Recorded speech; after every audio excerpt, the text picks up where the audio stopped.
आज बिहार दौरे पर रहेंगे तेलंगाना के सीएम के चंद्रशेखर राव। आपको बता दें कि पटना पहुंचकर सीएम नीतीश कुमार से मुलाकात करेंगे। वहीं डिप्टी सीएम तेजस्वी यादव से भी मिलते हुए नजर आएंगे केसीआर। मिशन 2024 को लेकर ऑपोजिशन की सियासत पर चर्चा इस दौरान मुमकिन है।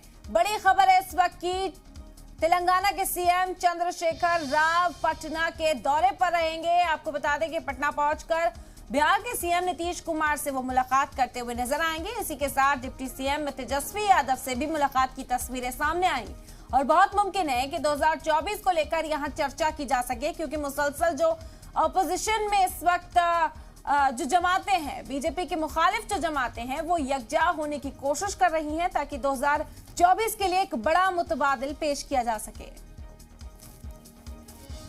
और इस वक्त मजीद जानकारी के साथ शैलेंद्र हमारे नुमाइंदा हमारे साथ जुड़ गए हैं। उनसे जानेंगे आखिर क्यों केसीआर का क्या मकसद है बिहार पहुंचने का। शैलेंद्र, आज तेलंगाना के सीएम बिहार पहुंचेंगे, नीतीश कुमार से मुलाकात करेंगे, तेजस्वी यादव से मुलाकात करेंगे। बहुत मुमकिन है कि 2024 को लेकर चर्चा यहां पर की जाए।